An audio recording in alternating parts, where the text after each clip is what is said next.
نبی اکرم صلی اللہ علیہ وسلم کا ذکر مبارک تو خود اللہ تعالیٰ نے قرآن مجید میں بار بار کیا۔ جس ذات مبارک پر اللہ تعالیٰ نے خود قسمیں کھائی، کبھی ان کی زلفوں کی قسم کھائی والضحیٰ واللیل اذا سجا، کبھی ان کی عمر کی قسم کھائی لعمرک انہم لفی سکرتہم یعمہون، کبھی ان کے شہر کی قسم کھائی لا اقسم بہذا البلد، اور ارشاد فرمایا ورفعنا لک ذکرک، ہم نے آپ کے ذکر کو بلند کر دیا۔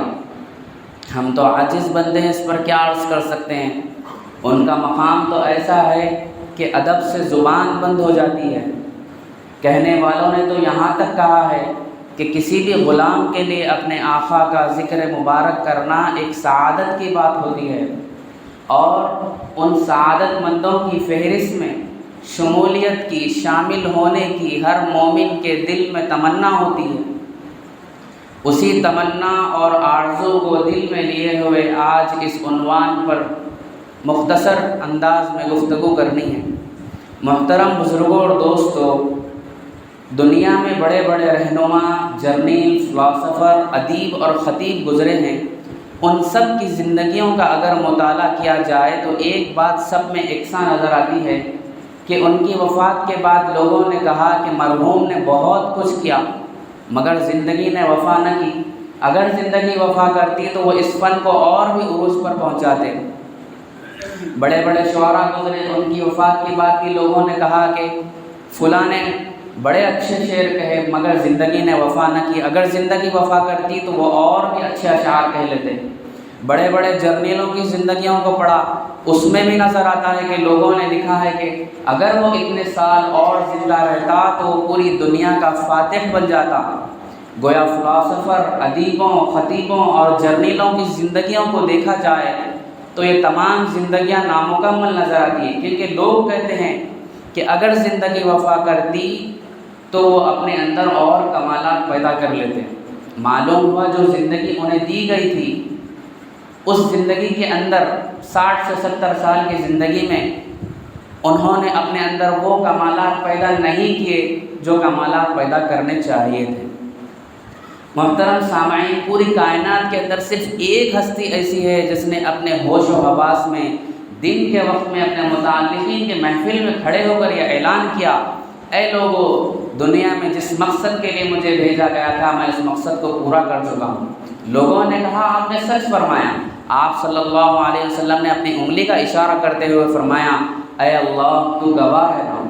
یہ رسول اللہ صلی اللہ علیہ وسلم کا ایسا کمال ہے کہ آپ کے اس کمال میں کوئی اور شریک ہو ہی نہیں سکتا۔ ایسی کمال والی زندگی حضور صلی اللہ علیہ وسلم کو اللہ تعالیٰ نے عطا فرمائی تھی۔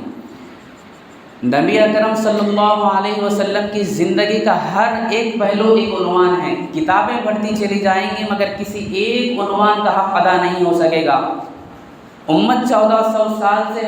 اپنے محبوب صلی اللہ علیہ وسلم کی سیرت پر کتابیں لکھ رہی ہیں مگر کوئی بھی آج تک یہ نہیں کہہ سکا کہ ہم نے سیرت کو لکھنے کا حق ادا کر دیا، بلکہ یہی کہا لا يمكن الثناء كما كان حقه بعد خدا بزرگ تو یہ قصہ مختصر، اس کا حق ادا نہیں کر سکتے۔ حضور صلی اللہ علیہ وسلم کے حلیے مبارک کے بارے میں کتابوں میں بہت سی تفصیلات آئی ہے۔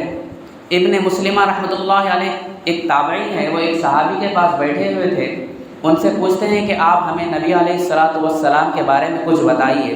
تو انہوں نے بڑی محبت سے آپ صلی اللہ علیہ وسلم کا حلیہ مبارک بیان کیا۔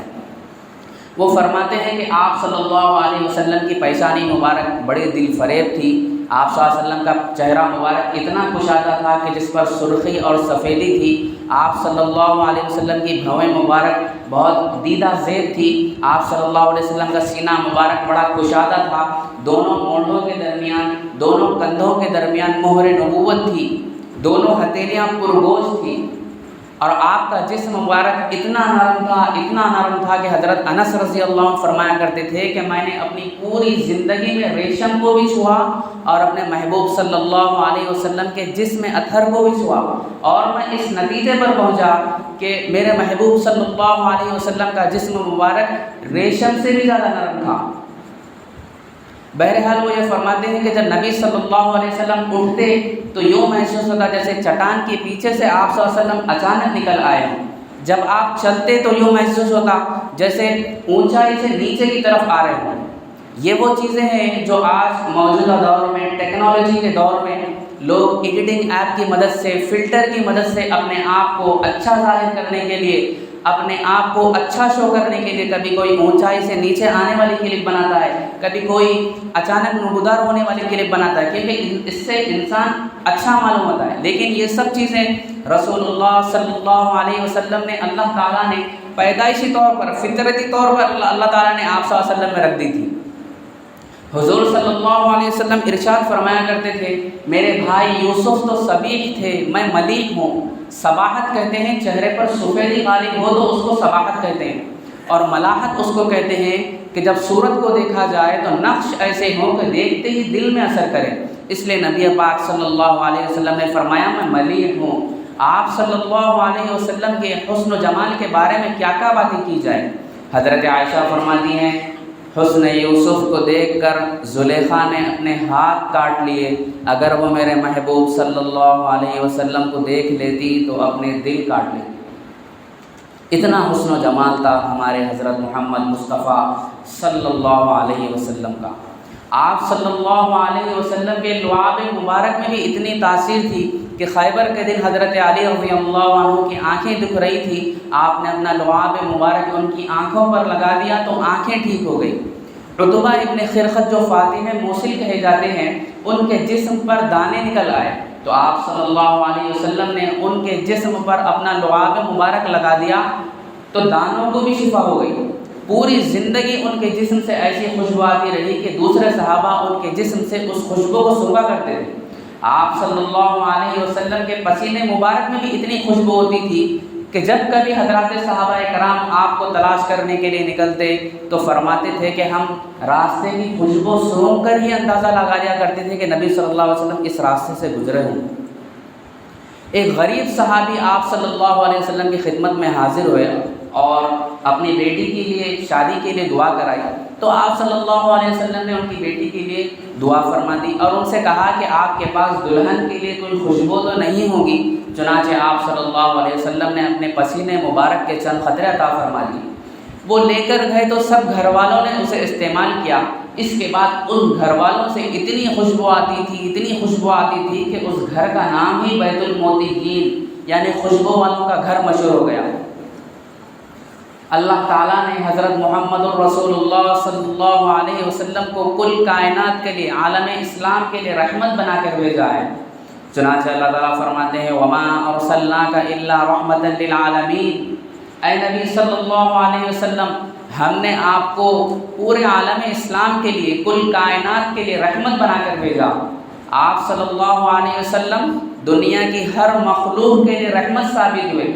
آپ صلی اللہ علیہ وسلم کی رحمت سے انسانوں نے بھرپور فائدہ اٹھایا۔ آپ نے دعا فرمائی، اے اللہ میرے بعد میری امت پر کوئی ایسا عذاب نہ آئے کہ ان کی شکلوں کو تبدیل کر دیا جا رہا ہو یا ان کی شکلوں کو مسخ کر دیا جا رہا ہو۔ آج جو ہم اپنے شکلوں میں زندہ ہے یہ رسول اللہ صلی اللہ علیہ وسلم کی دعاؤں کا صدقہ ہے، ورنہ پچھلی امتوں کی طرح اگر پکڑ ہوتی تو ہزاروں اور لاکھوں میں سے کوئی ایک ہوتا جو اپنی اصلی شکل پر باقی رہتا۔ حضور صلی اللہ علیہ وسلم کی رحمت سے جانوروں نے بھی رحمت پائی۔ ایک مرتبہ آپ ایک باغ میں تشریف لے گئے تو ایک اونٹ بلبلاتا ہوا روتا ہوا آپ صلی اللہ علیہ وسلم کی خدمت میں حاضر ہوا تو آپ صلی اللہ علیہ وسلم نے اس کے مالک کو بلا کر فرمایا، یہ بے زبان جانور ہے، تمہیں چاہیے کہ تم اس کے ساتھ نرمی برتو، یہ شکوہ اور شکایت کر رہا ہے کہ تم اس کے ساتھ کام زیادہ لیتے ہو اور چارہ تھوڑا دیتے ہو۔ سبحان اللہ، جانور بھی آپ صلی اللہ علیہ وسلم کی خدمت میں آ کر اپنی تکالیف کو، اپنی مصیبتوں کو بیان کرتے تھے۔ انسان تو انسان، جانور اور پتھر بھی آپ صلی اللہ علیہ وسلم سے عشق و محبت میں رو دیا کرتے تھے۔ حضور صلی اللہ علیہ وسلم سے عشق و محبت میں کوئی عاشق رسول بن گیا کوئی غلامی رسول بن گیا، کوئی خادم رسول بن گیا، کوئی شاعر رسول بن گیا۔ حضرت حسان ابن ثابت رضی اللہ عنہ، جن کو شاعر رسول ہونے کا شرف اور اعزاز حاصل ہے، وہ جب بھی نبی صلی اللہ علیہ وسلم کو دیکھتے تو آپ کی تعریف میں اشعار لکھتے تھے۔ فرماتے ہیں وَأَحْسَنَ مِنْكَ لَمْ تَرَ قَطُّ عَيْنِي وَأَجْمَلَ مِنْكَ لَمْ تَلِدِ النِّسَاءُ خُلِقْتَ مُبَرَّأً مِنْ كُلِّ عَيْبٍ فَكَأَنَّكَ قَدْ خُلِقْتَ كَمَا تَشَاءُ۔ اے اللہ کے رسول صلی اللہ علیہ وسلم، آپ اتنے حسین و جمیل ہے، اتنے حسین و جمیل ہے کہ کسی آنکھ نے ایسا دیکھا ہی نہیں، ایسا خوبصورت بیٹا کسی ماں نے جنا ہی نہیں۔ آپ صلی اللہ علیہ وسلم تو ایسے پیدا ہوئے ہیں جیسے آپ صلی اللہ علیہ وسلم کو آپ کی مرضی کے مطابق پیدا کیا گیا ہو۔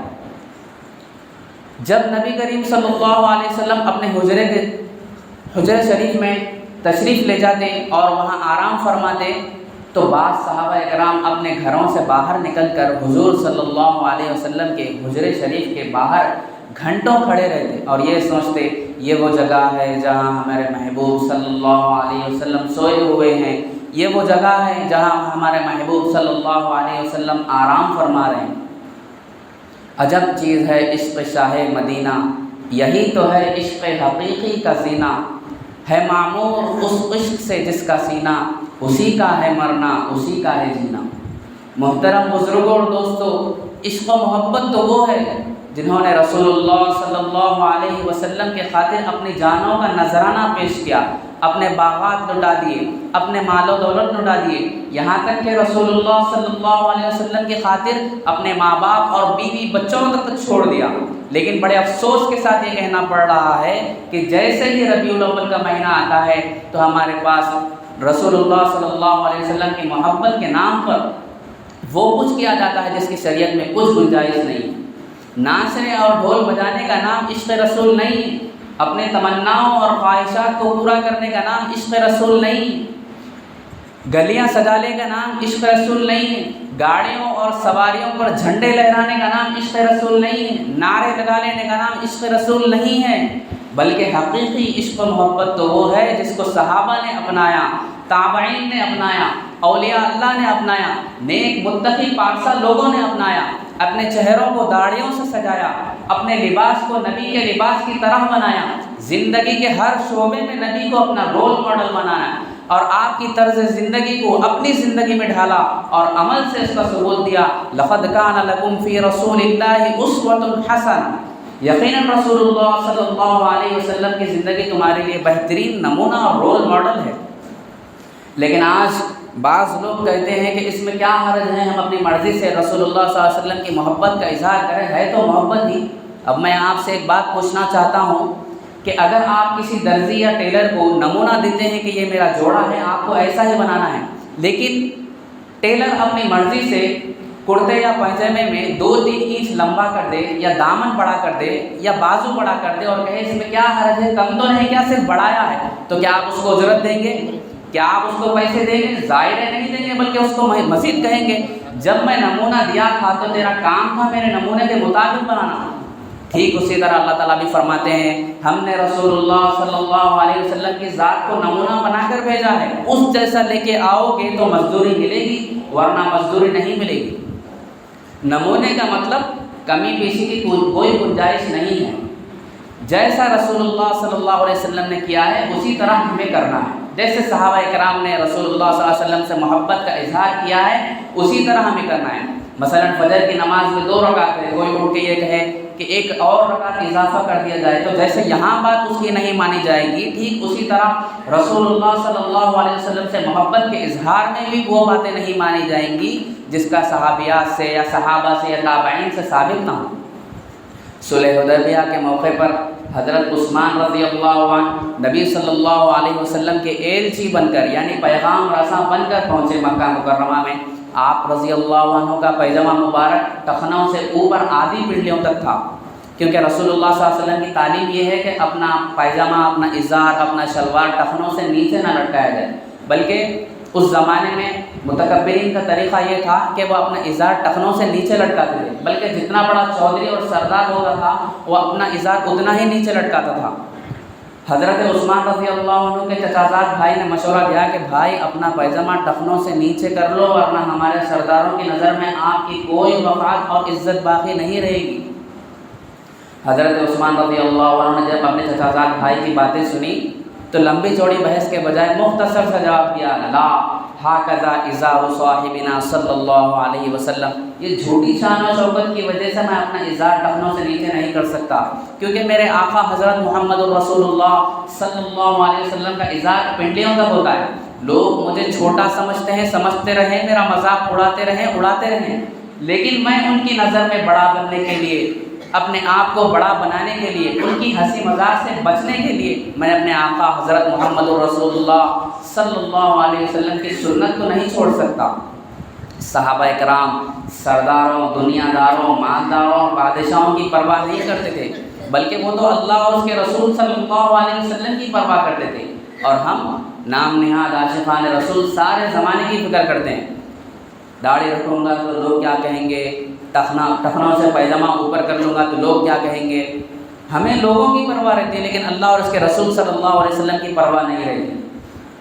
میرا محترم بھائیوں، بزرگوں اور دوستوں، میلاد النبی منانے کا صحیح طریقہ یہی ہے کہ ہم رسول اللہ صلی اللہ علیہ وسلم کی غلامی اختیار کر لیں، ہر قول میں، ہر فعل میں آپ کی تابع بن کر زندگی گزاریں۔ جس دین کے خاطر رسول اللہ صلی اللہ علیہ وسلم نے طعنے سہے تھے، جس دین کے خاطر رسول اللہ صلی اللہ علیہ وسلم نے زخم سہے تھے، جس دین کے خاطر نبی پاک صلی اللہ علیہ وسلم نے اپنے دانت مبارک شہید کروائے تھے، اسی دین کے ہم علمبردار بن کر پوری دنیا میں اس کی روشنی پھیلائیں۔